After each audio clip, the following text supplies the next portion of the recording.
Hello everyone, Mr. Hancock here. Alright, this is for week 4. This is when you're going to turn in your final draft of your narrative essay.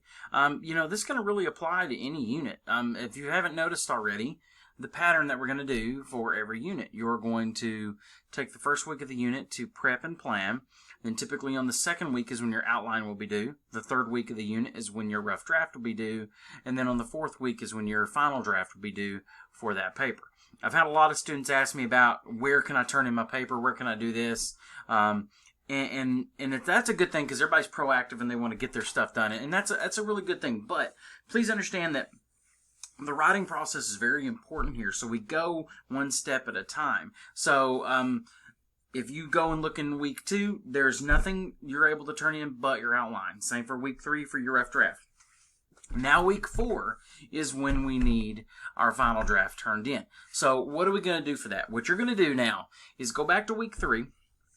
When you get your rough draft comments back from me, take those comments and go and try to revise your rough draft to turn it into that final revised draft.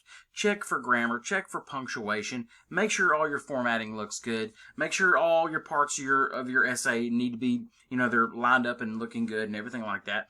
And then you're able to submit your final draft. Now I do want to give you a little bit of some tips here and a little bit of information on how this works. Number one, I want you to understand, you can see this a little bit, I mentioned this a little bit in the assignment sheet itself in week 1, along the lines of don't submit the next part of the writing process until you get comments on the previous part. And what I mean by that, because I have some students that misunderstand what I mean. What I say that for is I'll have some students that will come in and they'll submit their outline, then they'll submit their rough draft, and then their final draft, all nearly at the same time. I try to even it out to where you can't do that, but they'll submit them all right there, and that defeats the purpose. When you submit your outline, the purpose of the outline is to get it proofread, and so we can look at it together and fix what needs to be fixed before you go and draft. And the same for your rough draft. You want to fix those problems and use that to make your final draft. So if you're jumping the gun and doing them all, that just defeats the purpose. So I say, when you do one, wait till you get that graded and your comments back before you move forward with the next. Now, I say that, but then again, I have some students that will come in and they'll turn in their outline late. And then they're not going to do the rough draft until they get their outline comments back, which makes the rough draft late. Now, you have to be sensible about your time period here. If you turn in your outline super late, and there's just not enough time to get a turnaround from the comments from the outline to the rough draft, you need to go ahead and move on and do the rough draft too, okay? So be a little bit sensible about it there, okay?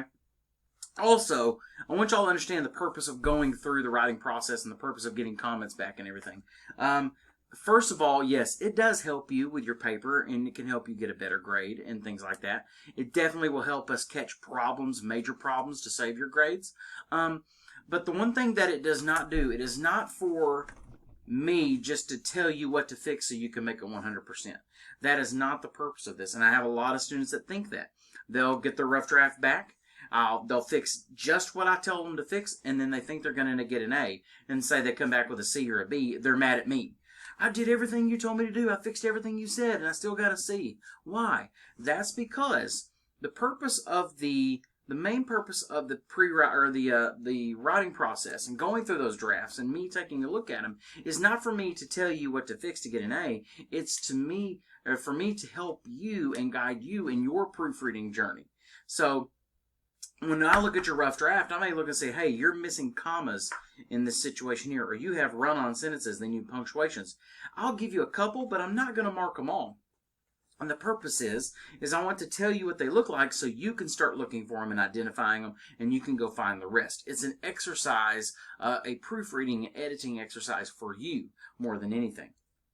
And maybe in content in the body, I'm like, hey, you're not giving enough explanation. I'm not just talking about that point. I may be speaking about it throughout your paper, okay?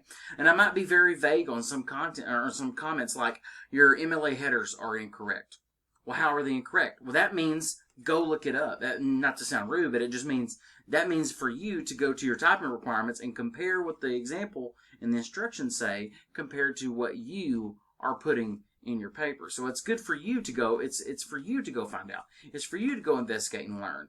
You're not going to learn by me telling you, hey, put a comma here. Why? I don't care. He said put a comma. I'll put a comma there. You're not learning anything. But if I say you're having problems with commas in these certain situations, that means you have to go learn and understand how to do it, and then for you to go and find the other problems in that area, okay? So please keep that in mind when you get your comments back for your rough draft. When you go to fix them, it's more than just me fixing just what I tell you to fix, okay?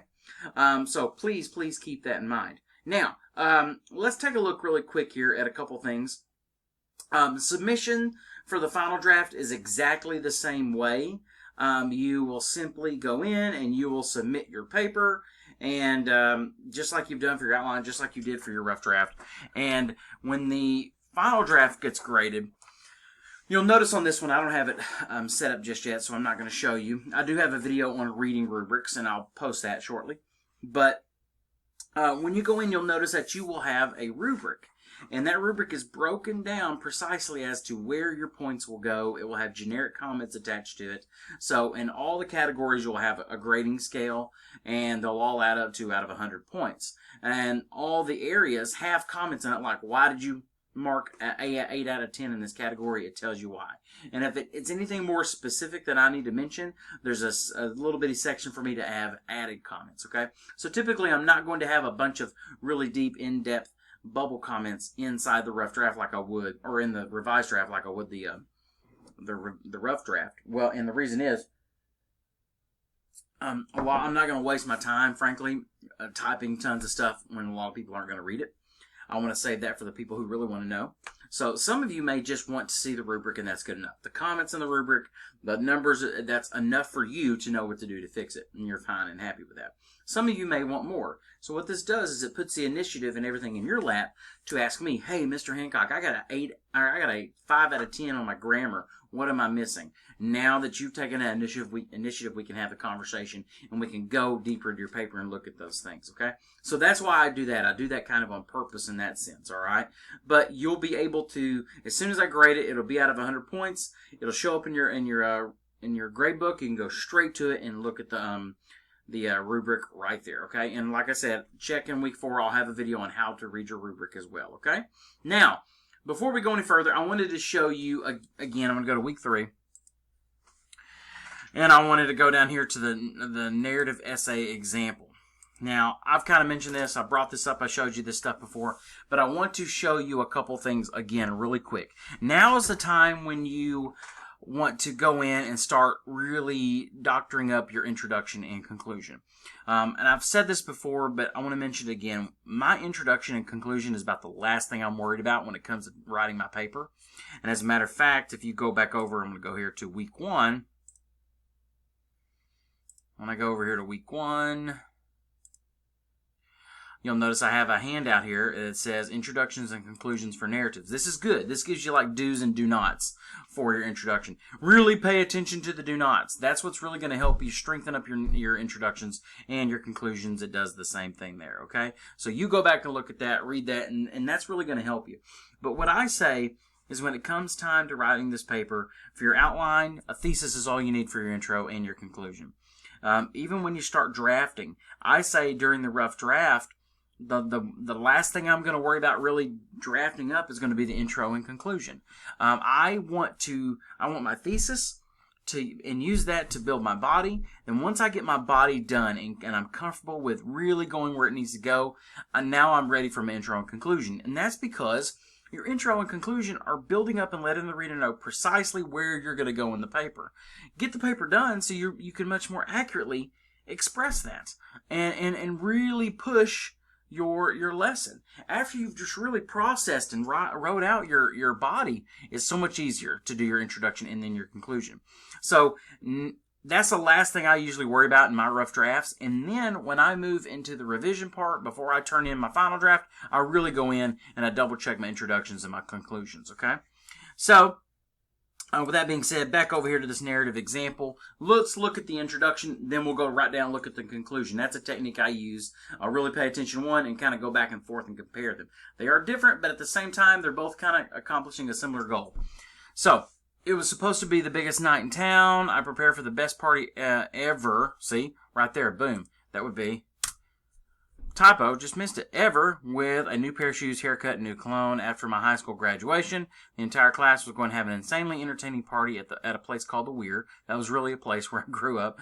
It was like a ditch. Anyway, while the entire day was filled with excitement, the night would come to a close in a tragedy that would define who I would be for the rest of my life. Okay, so I think this is a weak thesis, so I would fix this, but at least for now I know that inside my introduction, I have my thesis. And that's it. You need your thesis to be clear and explicit, and you don't want to beat around the bush with a lesson. A lot of students will be a little more too cryptic in the intro, and then they'll reveal everything at the end of the paper. Don't do that right now. Give it to us clearly up front in your introduction, okay? And now that I've done that, now in the first body paragraph, that's where the story starts, okay? Go directly into the story. And it's going to have details. I'm thinking about my senses, y'all. Go in there and think about your senses. Touch, taste, sound, smell, all that stuff, you know? I mean, think about everything that you need and use and appreciate in your day. And that's where you want to go. Obviously, maybe it has nothing to do with riding in a car. Taste may not have to do anything. But smell, sound, how the seats feel. Paint a picture with your words for the reader, so the reader can close his or her eyes and be able to see what you're seeing and experience what you're experiencing, okay? And so, going throughout this, I want to point out that, notice, the story progresses. Notice here in this second body paragraph, I remember feeling great and invulnerable. Nothing could stop me from being my own personal king of the night. Now, what that does is, what I'm kind of doing is that, I guess you can call it reflection there, but what this is doing is that it's not just telling a story. I'm letting you into my brain, or John Doe is, whatever, is letting you into his brain and letting you see how he was feeling at the moment. It's like taking you on that particular roller coaster, okay? So as you go through your story, let us know how you're feeling at the moment, what you're thinking, what's going on in your head, how's your pride and everything. And that's just going to make it when the climax happens and your lesson starts to come in, man, that's going to make that change and everything like that so much more powerful, okay?